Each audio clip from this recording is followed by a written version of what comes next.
কবরস্থান, মাজার, এগুলো পবিত্র স্থান। ওই স্থানগুলোতে যারা গাঁজা সেবন করে তারা সেই পবিত্র স্থানকে নাপাক বানাচ্ছে। তো বর্তমান সময়ে সেগুলোকে হালাল মনে করা হচ্ছে।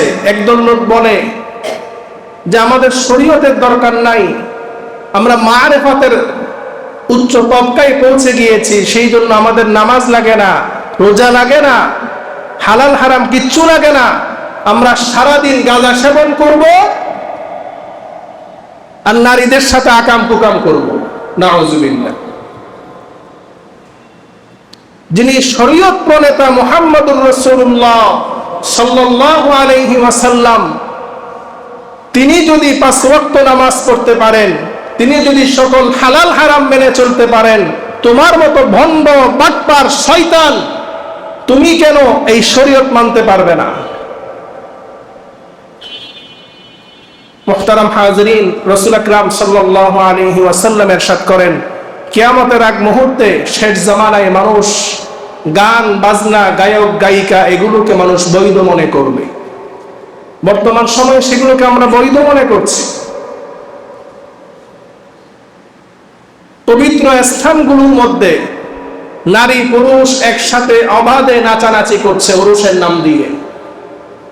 আউলিয়াই কেরামের মাজারগুলোকে তারা নাপাক বানাচ্ছে। যেখানে মানুষ জিয়ারত করতে যাবে সেই পবিত্র স্থানগুলোকে নাপাক বানিয়ে তারা সেগুলোকে কলঙ্কিত করছে।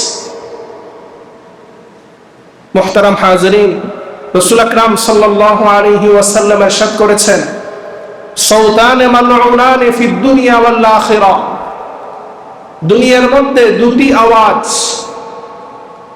অভিশপ্ত এবং আখিরাতের মধ্যেও দুটি আওয়াজ অভিশপ্ত।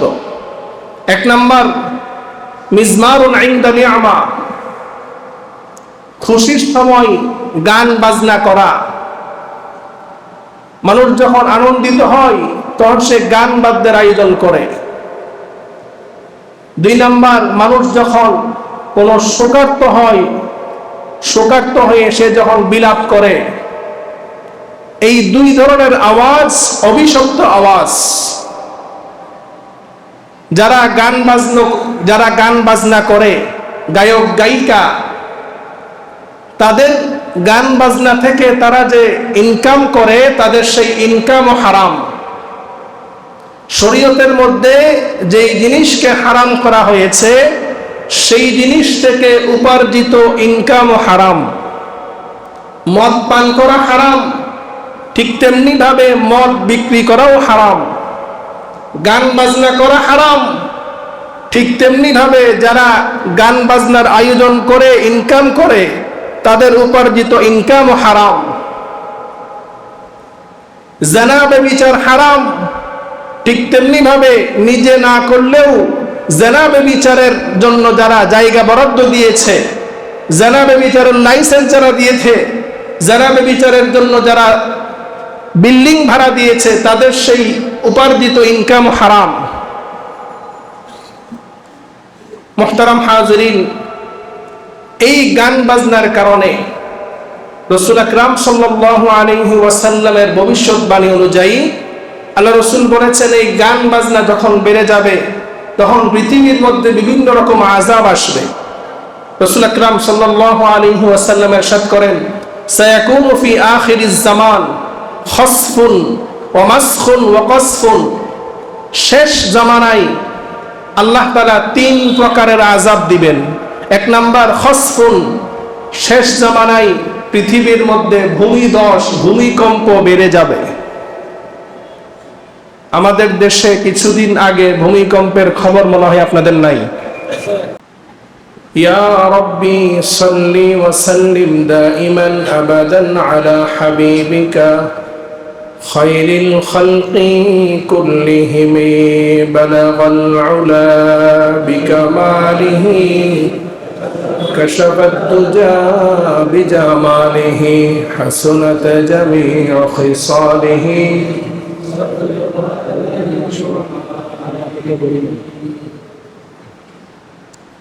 بلغ العلا بكماله كشف الدجى بجماله حسنت جميع خصاله صلوا عليه لا إله إلا الله لا إله إلا الله لا إله إلا الله جري لا إله إلا الله لا إله إلا الله لا إله إلا الله لا إله إلا الله لا إله إلا الله محمد رسول الله صلى الله عليه وسلم سبحانك لا علم لنا إلا ما علمتنا إنك أنت العليم الحكيم ربي زدني علما رب اشرح لي صدري ويسر لي أمري واحلل عقدة من لساني يفقه قولي اللهم صل على محمد وأنزله المقعد المقرب عندك يوم القيامة اللهم صل على محمد وعلى آل محمد كما صليت على إبراهيم وعلى آل إبراهيم إنك حميد مجيد اللهم بارك على محمد وعلى آل محمد كما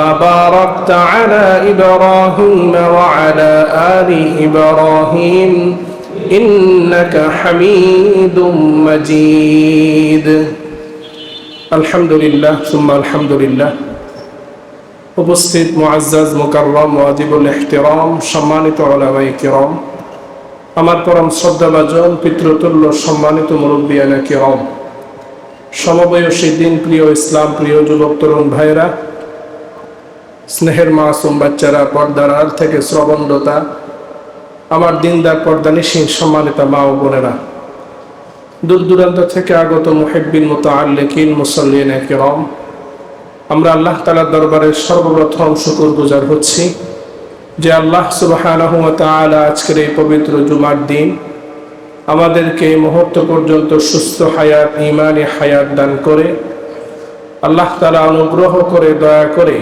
দুনিয়াবি সকল কাজকর্ম থেকে আমাদেরকে ফারেক করে পৃথিবীর শ্রেষ্ঠতম স্থান আল্লাহ তাআলার ঘর মসজিদে আসার বসার তৌফিক এনায়েত করেছেন। আমরা অন্তরের অন্তঃস্থল থেকে হৃদয়ের গভীর থেকে উচ্চ স্বরে কালিমাতুর শুকর করছি, সকলে বলি আলহামদুলিল্লাহ। অসংখ্য অগণিত দরুদ এবং সালামের হাদিয়া পেশ করছি দুজাহানের বাদশাহ সরকারে দু আলম সঈদুল কাউনাইন ওয়াস সাকলাইন আকাই নামদার তাজদার মদিনা জনাবে মুহাম্মাদুর রাসূলুল্লাহ সাল্লাল্লাহু আলাইহি ওয়াসাল্লামের প্রতি। সম্মানিত মুসল্লিয়ানে কিরাম, পবিত্র কোরআনুল কারীমের সূরাতুল লুকমানের 6 নং আয়াতে কারীমা আপনাদের সামনে তেলাওয়াত করেছি। রাসূল আকরাম সাল্লাল্লাহু আলাইহি ওয়াসাল্লামের অসংখ্য অগণিত হাদিস থেকে সহিহ বুখারীর একটি হাদিসের অংশ তেলাওয়াত করেছি। আল্লাহ সুবহানাহু ওয়া তাআলা যদি তৌফিক এনায়েত করেন, অল্প সময় কোরআন এবং হাদিসকে সামনে রেখে আপনাদের সাথে মুযাকারা করার চেষ্টা করব ইনশাআল্লাহ। ইসলামের মধ্যে আল্লাহ সুবহানাহু ওয়া তাআলা যা কিছু হালাল করেছেন, সেই হালাল বিষয়গুলো কিয়ামত পর্যন্ত হালাল থাকবে। সেই হালাল বিষয়কে পরিবর্তন করার ক্ষমতা আল্লাহ তাআলা কাউকে দেননি। ইসলামের মধ্যে যে বিষয়গুলোকে আল্লাহ তাআলা হারাম বলেছেন, শরীয়তের মধ্যে যেগুলোকে হারাম করা হয়েছে, সেই হারাম বিষয়গুলো কিয়ামত পর্যন্ত হারাম থাকবে। সেগুলোকেও পরিবর্তন করার বা হালাল করার, বলার, বৈধতা দেওয়ার ক্ষমতা আল্লাহ তাআলা কাউকে দেননি। এমনকি কোন নবী রাসূলকেও আল্লাহ তাআলা সেই ক্ষমতা দেননি। আল্লাহ তাআলার পক্ষ থেকে যা কিছু হালাল তা কিয়ামত পর্যন্ত হালাল থাকবে, আল্লাহ তাআলার পক্ষ থেকে যা কিছু হারাম কিয়ামত পর্যন্ত হারাম থাকবে। রাসূল আকরাম সাল্লাল্লাহু আলাইহি ওয়াসাল্লাম একবার আল্লাহ রাসূলের এক স্ত্রীর ঘরে মধু খেয়ে অপর এক স্ত্রীর ঘরে আসার পরে ওই স্ত্রী আল্লাহ রাসূলকে একটি মিথ্যা কথা বলে যে আপনার মুখ থেকে মাগফিরের গন্ধ আসতেছে। স্বাভাবিকভাবে সতীনদের মধ্যে একটু হিংসা থাকে, সেই হিংসা থেকেই আরেক স্ত্রী যার ঘর থেকে রাসূল মধু খেয়ে এসেছেন সেই স্ত্রীর প্রতি রাসূলের ভালোবাসা কমানোর উদ্দেশ্যে ওই সতীন স্ত্রী তিনি এই কথা বলেন। আল্লাহ রাসূল চিন্তা করলেন, যদি আমি মাগফির খেয়ে থাকি, আমি তো খেয়েছি মধু, তাহলে এখন থেকে আমি আমার নিজের জন্য এই মধুকে হারাম করে নিলাম। আল্লাহ তাআলার সাথে সাথে পবিত্র কুরআনুল কারীমের আয়াতে কারীমা নাযিল করেন সূরাতুত তাহরীম, ইয়া আইয়ুহান নাবিয়্যু লিমা তুহাররিমু মা আহাল্লাল্লাহু লাক। হে নবী, আপনার জন্য যেটাকে হালাল করা হয়েছে, আল্লাহ তাআলা আপনার জন্য যেটাকে হালাল করেছেন সেটাকে আপনি কেন নিজের জন্য হারাম করছেন? আল্লাহ তাআলার পক্ষ থেকে মধুকে আল্লাহ তাআলা আমাদের জন্য হালাল করেছেন, সুতরাং সেটা কিয়ামত পর্যন্ত হালাল থাকবে। রাসূল আকরাম সাল্লাল্লাহু আলাইহি ওয়াসাল্লাম নিজের জন্য হারাম করতে চেয়েছেন, সেখানে আল্লাহ তাআলা আয়াত নাযিল করে রাসূলের এই সিদ্ধান্তকে আল্লাহ রাসূল পরিবর্তন করতে বলেছেন। এখান থেকে এই বিষয়টি স্পষ্ট, আল্লাহ তাআলার পক্ষ থেকে আমাদের জন্য যা কিছু হালাল তা কিয়ামত পর্যন্ত হালাল থাকবে। কেউ যদি আল্লাহ তাআলার হালালকে হালাল মনে না করে, হালালকে হারাম মনে করে, অথবা কেউ যদি আল্লাহ তাআলা যা কিছু হারাম করেছেন সেই হারামকে হালাল মনে করে, বৈধ মনে করে, তাহলে ওই ব্যক্তি ইসলাম থেকে খারেজ হয়ে যাবে, ওই ব্যক্তি ঈমান থেকে বের হয়ে যাবে। ইসলামের মধ্যে নামাজ পড়া ফরজ, এই বিধানকে কেউ যদি অস্বীকার করে সে কাফের। কেউ যদি নামাজ না পড়ে অলসতার কারণে, ব্যস্ততার কারণে, নফসের ধোঁকায়, শয়তানের ধোঁকায়, সে গুনাহগার হবে, কিন্তু কাফের হবে না। ইসলামের মধ্যে মদ পান করা হারাম, কেউ যদি মদ পান করাকে হালাল মনে করে, বৈধ মনে করে খায়, না খেলেও সে যদি এটাকে বৈধ বলতে চায় তাহলে সে ইসলাম থেকে খারেজ হয়ে যাবে। কেউ যদি জানে মদ খাওয়া হারাম কিন্তু শয়তানের ধোঁকায়, নফসের ধোঁকায় মদ খায়, তাহলে সে গুনাহগার হবে, কিন্তু কাফের হবে না। বর্তমান সময়ের মধ্যে আমাদের ইসলাম সম্পর্কে জ্ঞানের পরিধি কম হওয়ার কারণে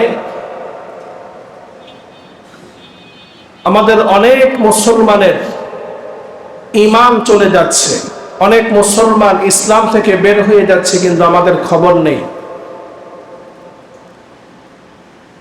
এমন অনেক কথা আমরা বলে ফেলছি, এমন এমন কাজ আমরা করছি যেগুলো না জানার কারণে ইসলামের মধ্যে যেগুলো হালাল সেগুলোকে আমরা হারাম বলতে চাই, আবার হারামকে হালাল বলতে চাই, যেগুলোর দ্বারা আমরা ঈমান হারা হয়ে যাচ্ছি।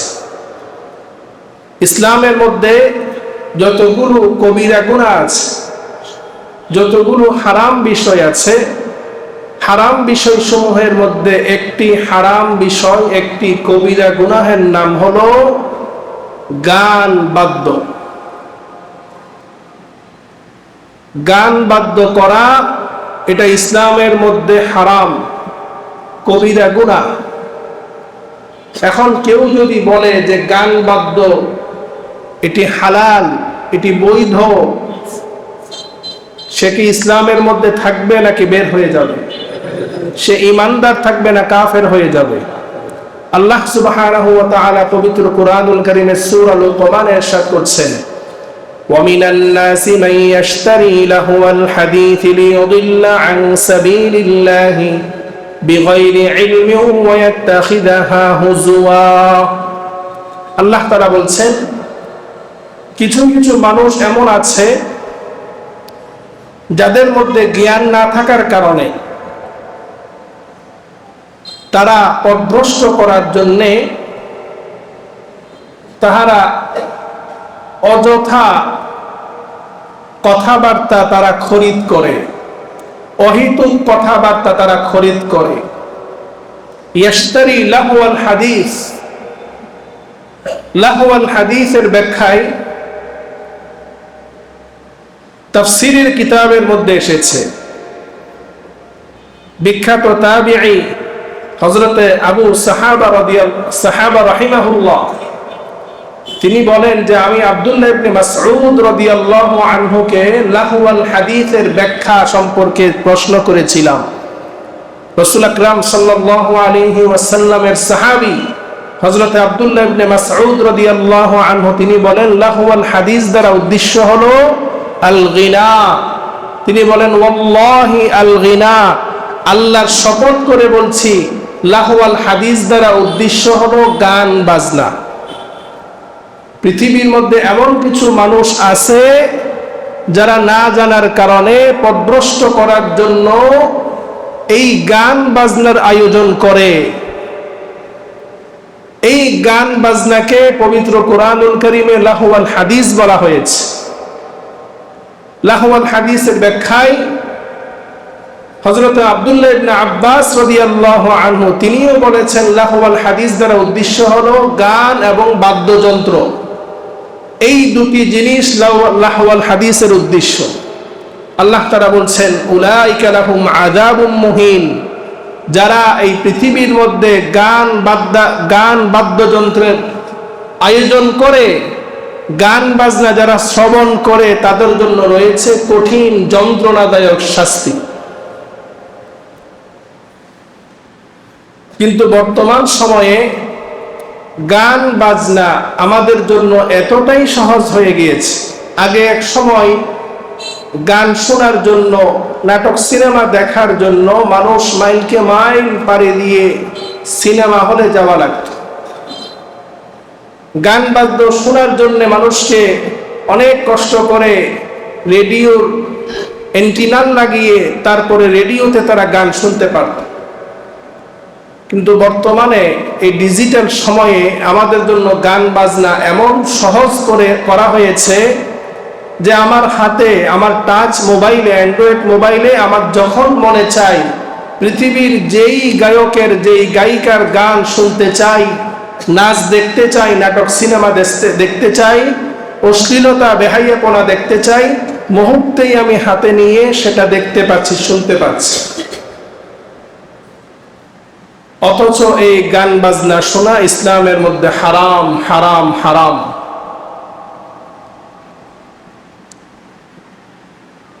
আমাদের দেশের মধ্যে যারা গান বাজনা করে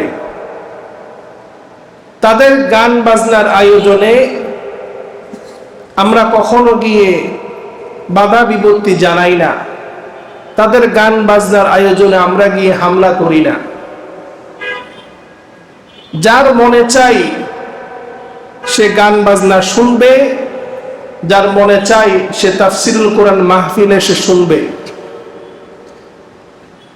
ইসলামের মধ্যে কোনো জোর জবরদস্তি নেই। আমরা যারা এখানে উপস্থিত আছি কেউকে আমি বাধ্য করতে পারবো না যে আপনি গান বাজনা শুনবেন না, যদি শুনেন আপনাকে আমি শাস্তি দিব। সেই ক্ষমতা, সেই পাওয়ার ইসলাম আমাকে দেয়নি। আমাদের কাজ হচ্ছে পৌঁছে দেওয়া, আপনাদের কাছে জানিয়ে দেওয়া। মানা না মানা সেটা আপনার ব্যাপার। কিয়ামতের ময়দানে আপনি আল্লাহ তাআলার সামনে কিভাবে জবাব দিবেন সেটা আপনার ব্যক্তিগত সিদ্ধান্ত।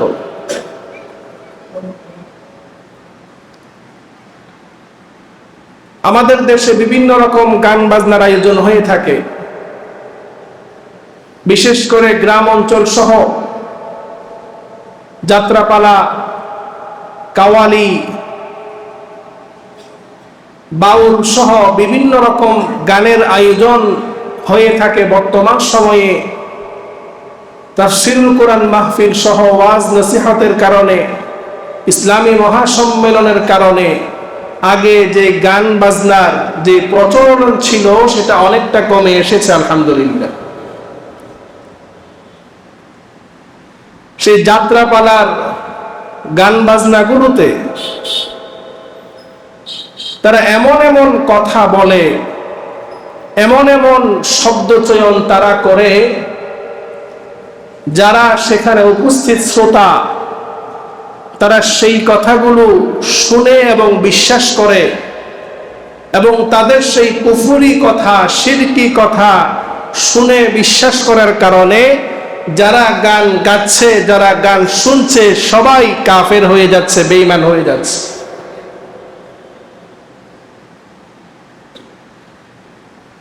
একটি মাসআলা, শরীয়তের মধ্যে গান বাজনা সবগুলো হারাম নয়। সেটা কাওয়ালি হতে পারে, সেটা সেমা হতে পারে, সেটা গজল হতে পারে, সঙ্গীত, গান বাজনা, গান স্বাভাবিকভাবে যেটাকে আমরা সঙ্গীত বলে থাকি, সঙ্গীত হারাম হওয়ার জন্য দুটি শর্ত থাকতে হবে। কয়টা শর্ত? 2 নাম্বার দুটি শর্ত থাকতে হবে। তার মধ্যে নাম্বার 1, যেই গানের মধ্যে, যেই সঙ্গীতের মধ্যে, যেই গানের ভাষা, শব্দ, মর্ম যদি শরীয়ত বিরোধী হয়, যেই গানের ভাষায়, শব্দের মধ্যে হারাম অশ্লীল কথাবার্তা থাকে, শিরকি কোনো কথাবার্তা থাকে, কুফরি কোনো কথাবার্তা থাকে, বেহাইয়াপনা, অশ্লীলতা থাকে, এই সমস্ত শরীয়ত বিরোধী কোনো কথা, মর্ম যদি গানের মধ্যে থাকে, সঙ্গীতের মধ্যে থাকে, তাহলে ওই সঙ্গীত গাওয়াও হারাম, শোনাও হারাম। 2 নাম্বার, কোন গানের মধ্যে যদি বাদ্যযন্ত্র সহকারে গান গাওয়া হয়, সেই গানের মধ্যে অশ্লীলতা না থাকতে পারে, শিরকি কুফরি না থাকতে পারে, কিন্তু সেখানে যদি বাদ্যযন্ত্র থাকে, বাদ্যযন্ত্র সহ গান গাওয়া সম্পূর্ণ হারাম। সেই বাদ্যযন্ত্র দিয়ে যদি আপনি ইসলামী সঙ্গীত গান, সেটাও হারাম। আমার কথা বুঝতে পারছেন আপনারা? গান হারাম হওয়ার জন্য দুটি শর্ত। 1 নাম্বার শর্ত হলো ওই গানের মর্মে, ওই গানের শব্দে যদি কোনো কুফরি কথা থাকে, শিরকি কথা থাকে, অশ্লীলতা, বেহাইয়াপনা, শরীয়ত বিরোধী কোনো কথা যদি থাকে, ওই সকল গান গাওয়াও হারাম, শোনাও হারাম। 2 নাম্বার শর্ত, গানের সাথে যদি বাদ্যযন্ত্র থাকে, বাদ্যযন্ত্র অ্যাড করা হয়, ঢোল, তবলা, একতারা ইত্যাদি যত রকমের বাদ্যযন্ত্র আছে, সকল বাদ্যযন্ত্র সহ গান গাওয়া, সেটা সম্পূর্ণ হারাম, হারাম, হারাম। এবার আমি আপনি নিজেই বিচার করতে পারবো যে আমি যেটা শুনছি সেটা আমার জন্য হালাল কি হারাম। ইসলামী সঙ্গীতের মধ্যেও যদি কেউ বাদ্যযন্ত্র ফিট করে, তাহলে সেই ইসলামী সঙ্গীত সেটা শোনাও হারাম। আরেকটা বিষয়, নারীদের জন্য তারা যখন প্রাপ্তবয়স্ক হবে, নারীদের কণ্ঠ সেটা সতর, নারীদের কণ্ঠ সেটা সতর, তাদের কণ্ঠ কোনো পরপুরুষ শুনতে পারবে না। জরুরত ছাড়া, প্রয়োজন ছাড়া নারীদের কণ্ঠ কোনো পরপুরুষ শুনতে পারবে না। কোনো নারী যদি জরুরত ছাড়া কোনো পরপুরুষের সাথে কথা বলে, প্রয়োজন ছাড়া তার কণ্ঠ শোনায়, তাহলে সেও গুনাহগার হবে, যে শুনবে সেও গুনাহগার হবে। ঠিক তেমনি ভাবে প্রাপ্তবয়স্কা কোনো নারীর কণ্ঠে আপনি গান শ্রবণ করবেন, এবং সেটা শ্রবণ করার কারণে আপনার মধ্যে তার প্রতি একটা আসক্তি আসবে। এই জন্য প্রাপ্তবয়স্কা নারীর কণ্ঠে কোনো ইসলামী সঙ্গীত, সেটাও নিষেধ করা হয়েছে। মুহতারাম হাজিরিন, বর্তমান সময়ের গানকে যেভাবে আমরা হালাল মনে করছি, সেই বিষয়ে রাসূল আকরাম সাল্লাল্লাহু আলাইহি ওয়াসাল্লাম ১৫০০ বছর আগে ভবিষ্যৎবাণী দিয়ে গিয়েছেন। রাসূল আকরাম সাল্লাল্লাহু আলাইহি ওয়াসাল্লাম ইরশাদ করেন, লা ইয়াকুনান্না মিন উম্মতি আকওয়ামুন ইস্তাহিল্লুনাল হিরা ওয়াল হারির ওয়াল খামর ওয়াল মাআজিফ। রাসূল আকরাম সাল্লাল্লাহু আলাইহি ওয়াসাল্লাম ইরশাদ করেন, এমন একটা সময় আসবে আমার উম্মতের মধ্যে একদল লোক, তারা বেবিচার, জেনা বেবিচারকে তারা হালাল মনে করবে, বৈধ মনে করবে। বর্তমান সময়ে আমাদের দেশে পতিতালয়কে বৈধতা দেওয়া হয়েছে এবং যারা জেনা বেবিচার করে এই সকল বেবিচারিণীদেরকে তাদেরকে মর্যাদা দেওয়ার জন্য রাষ্ট্রের কাছে স্বীকৃতি চাওয়া হচ্ছে, ঠিক কিনা? আল্লাহ রাসূল সাল্লাল্লাহু আলাইহি ওয়াসাল্লাম ১৫০০ বছর আগে যে ভবিষ্যৎবাণী দিয়ে গিয়েছেন সেটা বর্তমান সময়ের সাথে বাস্তবায়ন হচ্ছে কিনা? আল্লাহ রাসূল বলেছেন, এমন একটা সময় আসবে আমার উম্মতের একদল, তারা জেনা বেবিচারকে হালাল মনে করবে, বৈধ মনে করবে। আমাদের দেশের মধ্যে জেনা বেবিচারকে বৈধ মনে করার কারণেই তো পতিতালয়ের বৈধতা দেওয়া হচ্ছে। আল্লাহ রাসূল বলেন, ওয়াল হারির, মানুষ রেশমি কাপড় পরিধান করাকে, পুরুষের জন্য রেশমি কাপড় পরা হারাম, রেশমি কাপড় পরিধান করাকে বৈধ মনে করবে। আল্লাহ রাসূল বলেন, ওয়াল খামর, মানুষ মদ পান করাকে হারাম মনে করবে, হালাল মনে করবে। বর্তমান সময়ে মদ পান করাকে আমরা মুসলমান নামধারী, কিন্তু আমরা সেটাকে অনেকে হালাল মনে করছি। মদের লাইসেন্স দেওয়া হচ্ছে, বৈধতা দেওয়া হচ্ছে রাষ্ট্র থেকে, এবং সেটাকে আমরা অনেকেই মদ শব্দ ব্যবহার না করে বিভিন্ন রকম শব্দে আমরা সংজ্ঞায়িত করে সেটাকে হালাল বানাচ্ছি। এই যে গাঁজা খাওয়া হচ্ছে, এই গাঁজা এটাও মদ, ফেন্সিডিল এটাও মদ, নেশা জাতীয় যত দ্রব্য রয়েছে সবগুলো এই মাদকের অন্তর্ভুক্ত, এগুলো সবগুলো হারাম। এই নেশা জাতীয় যে গাঁজা সেবন করা হয় বিভিন্ন মাজারে, বিভিন্ন ওরসে, বিভিন্ন দরবারে, ওই দরবারগুলোতে তারা গাঁজা খাওয়ার কারণে গাঁজা কখনো হালাল হবে না। স্বয়ং কেউ যদি কাবা শরীফের মধ্যে গিয়েও যদি গাঁজা সেবন করে, তাহলে সে যদি বলে যে আমি কাবা শরীফে গাঁজা সেবন করতেছি সেই জন্য হালাল হবে, বরঞ্চ সে আরো বেশি অপরাধী হবে।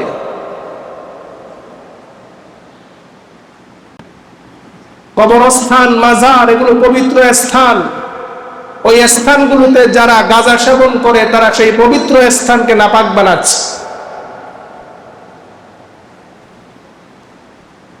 তো বর্তমান সময়ে সেগুলোকে হালাল মনে করা হচ্ছে। একদল লোক বলে যে আমাদের শরীয়তের দরকার নাই, আমরা মারেফাতের উচ্চ তবকায় পৌঁছে গিয়েছি, সেই জন্য আমাদের নামাজ লাগে না, রোজা লাগে না, হালাল হারাম কিচ্ছু লাগে না, আমরা সারাদিন গাঁজা সেবন করব আর নারীদের সাথে আকাম কুকাম করব। নাউজুবিল্লাহ।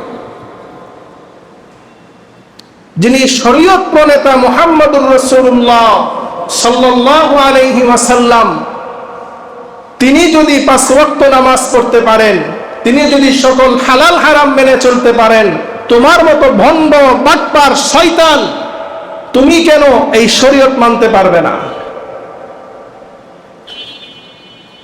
মুহতারাম হাজিরিন, রাসূল আকরাম সাল্লাল্লাহু আলাইহি ওয়াসাল্লাম ইরশাদ করেন, কিয়ামতের আগ মুহূর্তে শেষ জামানায় মানুষ গান বাজনা, গায়ক গায়িকা এগুলোকে মানুষ বৈধ মনে করবে। বর্তমান সময়ে সেগুলোকে আমরা বৈধ মনে করছি। পবিত্র স্থানগুলোর মধ্যে নারী পুরুষ একসাথে অবাধে নাচানাচি করছে উরুসের নাম দিয়ে। আউলিয়ায়ে কেরামের মাজারগুলোকে তারা নাপাক বানাচ্ছে। যেখানে মানুষ জিয়ারত করতে যাবে সেই পবিত্র স্থানগুলোকে নাপাক বানিয়ে তারা সেগুলোকে কলঙ্কিত করছে। মুহতারাম হাজিরিন, রাসূল আকরাম সাল্লাল্লাহু আলাইহি ওয়াসাল্লাম ইরশাদ করেছেন, সাউতানে মালউনানে ফিদ দুনিয়া ওয়াল আখিরাহ, দুনিয়ার মধ্যে দুটি আওয়াজ অভিশপ্ত এবং আখিরাতের মধ্যেও দুটি আওয়াজ অভিশপ্ত। এক নাম্বার মিজমারুন ইনদা নি'মা, খুশির সময় গান বাজনা করা। মানুষ যখন আনন্দিত হয় তখন সে গান বাদ্যের আয়োজন করে। দুই নাম্বার, মানুষ যখন কোনো শোকার্ত হয়, শোকার্ত হয়ে সে যখন বিলাপ করে, এই দুই ধরনের আওয়াজ অভিশপ্ত আওয়াজ। যারা গান বাজনা করে, গায়ক গায়িকা, তাদের গান বাজনা থেকে তারা যে ইনকাম করে, তাদের সেই ইনকামও হারাম। শরীয়তের মধ্যে যেই জিনিসকে হারাম করা হয়েছে সেই জিনিস থেকে উপার্জিত ইনকামও হারাম। মদ পান করা হারাম, ঠিক তেমনি ভাবে মদ বিক্রি করাও হারাম। গান বাজনা করা হারাম, ঠিক তেমনি ভাবে যারা গান বাজনার আয়োজন করে ইনকাম করে তাদের উপার্জিত ইনকামও হারাম। জিনা ব্যভিচার হারাম, ঠিক তেমনি ভাবে নিজে না করলেও জিনা ব্যভিচারের জন্য যারা জায়গা বরাদ্দ দিয়েছে, জিনা ব্যভিচারের লাইসেন্স যারা দিয়েছে, জিনা ব্যভিচারের জন্য যারা বিল্ডিং ভাড়া দিয়েছে, তাদের সেই উপার্জিত ইনকাম হারাম। মুহতারাম হাজিরিন, এই গান বাজনার কারণে রাসূল আকরাম সাল্লাল্লাহু আলাইহি ওয়াসাল্লামের ভবিষ্যৎবাণী অনুযায়ী আল্লাহ রাসূল বলেছেন, এই গান বাজনা যখন বেড়ে যাবে তখন পৃথিবীর মধ্যে বিভিন্ন রকম আযাব আসবে। রাসূল আকরাম সাল্লাল্লাহু আলাইহি ওয়াসাল্লাম ইরশাদ করেন, সায়াকুনু ফি আখিরিজ জামান খসফুন ওয়া মাসখুন ওয়া কসফুন, শেষ জামানায় আল্লাহ তাআলা তিন প্রকারের আযাব দিবেন। এক নাম্বার খসফুন, শেষ জামানায় পৃথিবীর মধ্যে ভূমিধস, ভূমিকম্প বেড়ে যাবে। আমাদের দেশে কিছুদিন আগে ভূমিকম্পের খবর মনে হয় আপনাদের নাই। ভূমিকম্প আস্তে আস্তে আমাদের দেশে বাড়বে।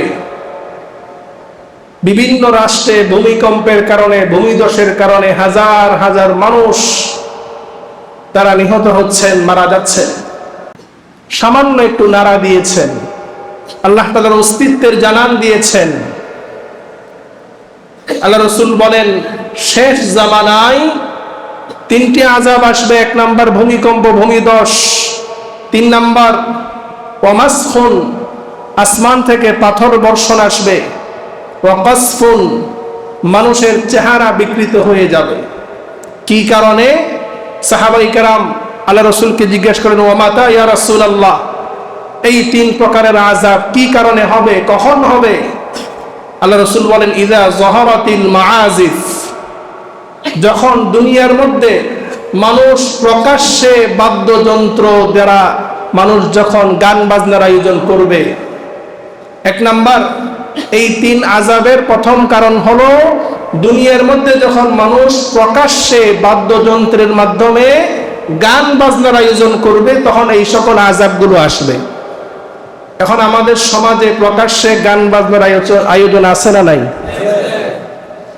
আমার ছেলের বিয়েতে, মেয়ের বিয়েতে গায়ে হলুদের নাম দিয়ে প্রকাশ্যে আমি গান বাজনা করছি। আমার এই গান বাজনার কারণে আল্লাহ তাআলার পক্ষ থেকে আযাব আসবে। সেই আযাব শুধু আমার একার জন্য আসবে না, গোটা সমাজের সবার জন্য আসবে। এই জন্য আমাদের সমাজবাসী সবাই সজাগ থাকা উচিত। আমাদের সমাজে কেউ যদি গান বাজনার আয়োজন করতে চায়, তাকে আমরা সমাজ থেকে বের করে দিব। সে যদি গান বাজনা বন্ধ না করে, না হয় তাকে সংশোধন করব।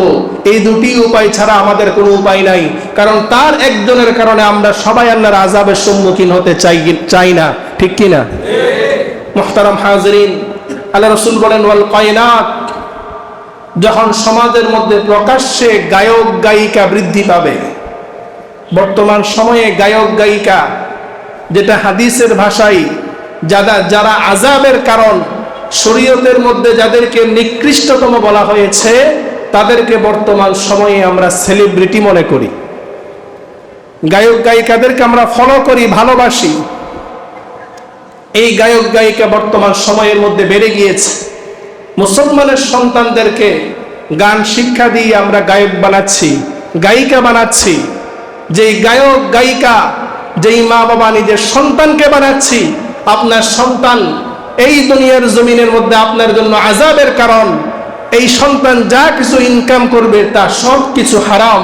এই সন্তানের জন্য আপনি কাল কিয়ামতের ময়দানে জাহান্নামে নিক্ষিপ্ত হবেন। এই জন্য আমরা নিয়ত করি, আমরা আমাদের সন্তানকে কেউ গান বাজনা শিক্ষা দিব না ইনশাআল্লাহ। মুহতারাম হাজির, আল্লাহ রাসূল বলেন ওয়াস্তাহাল্লাতিল খামার, শেষ জামানায় মানুষ যখন মদ পান করাকে, মাদককে মানুষ যখন হালাল মনে করবে, এই তিনটি কাজ যখন করবে, তখন এই জমিনের মধ্যে তিন প্রকারের আযাব আসবে। কিয়ামতের 15টি আযাব, 15টি আলামতের কথা আল্লাহ রাসূল হাদিসের মধ্যে বলেছেন। লম্বা হাদিস। রাসূল আকরাম সাল্লাল্লাহু আলাইহি ওয়াসাল্লাম বলেন, কিয়ামতের আগে এই জমিনের মধ্যে বিভিন্ন আলামত দেখা যাবে। তার মধ্যে একটি আলামত হলো ইযা তুখিদাল ফাইউ দুওয়ালা, মানুষ গনিমতের মালকে নিজের সম্পদ মনে করবে। 2 নম্বর ওয়াল আমানাতু মাগনামা, মানুষ আমানতের সম্পদকে সে নিজের মনে করে খরচ করবে। সরকারের পক্ষ থেকে বরাদ্দ দেওয়া হয়েছে রাস্তার জন্য 10 লক্ষ টাকা, সেটা তার জন্য আমানত। যিনি চেয়ারম্যান, যিনি মেম্বার, যিনি মেয়র, যিনি মন্ত্রী, যার আন্ডারেই আসুক, তার জন্য সেটা আমানত। সে 10 লক্ষ টাকা থেকে 5 লক্ষ টাকা খরচ করে আর 5 লক্ষ টাকা নিজের পকেটে ঢুকাই। এমন নজির মনে হয় আমাদের দেশে নাই। কিয়ামতের আলামত, কিয়ামত আর বেশি দিন নাই। আল্লাহ রাসূল 3 নম্বর আলামত বলেন ওয়াজ যাকাতু মাগরামা, কিয়ামতের আগ মুহূর্তে মানুষ যাকাত দেওয়াকে জরিমানা মনে করবে। বৎসরে একবার সম্পদের যাকাত দিবে। যাকাত যখন চাইতে যাওয়া হয়, কেন আমি যাকাত দেব, এত কষ্ট করে উপার্জন করেছি। আল্লাহ রাসূল তারপর বলেন ওয়া তুআল্লিমা লিগাইরিদ দ্বীন, দ্বীন বহির্ভূত শিক্ষা বেড়ে যাবে। আজকাল আমাদের শিক্ষা ব্যবস্থায় দ্বীনি শিক্ষা তুলে দেওয়া হয়েছে। আল্লাহ রাসূল তারপর বলেন ওয়া তাআর রাজুলু ইমরাতা, স্বামীরা স্ত্রীদের আনুগত্য করবে। কিয়ামতের আগ মুহূর্তে স্বামীরা কার অনুগত হয়ে যাবে? স্ত্রীদের অনুগত হয়ে যাবে। এটা মনে হয় এখনো নাই আমাদের সমাজে। আল্লাহ রাসূল বলেন কিয়ামতের আগ মুহূর্তে স্বামীরা স্ত্রীদের অনুগত হয়ে যাবে। স্ত্রী যা বলবে তাই সে করবে, উঠতে বসলে উঠবে, বসতে বসলে বসবে।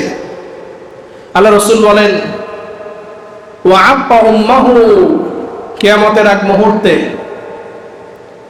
মা নাফরমানি করবে, মা বাবার সাথে বেয়াদবি করবে, স্ত্রীর গোলামি করবে, মা বাবার নাফরমানি করবে। এমন অবস্থা আছে না নাই আমাদের সমাজে? আদানা সাদিকাহু, বন্ধু বান্ধবকে বিশ্বাস করবে, বন্ধু বান্ধবের কথা শুনবে।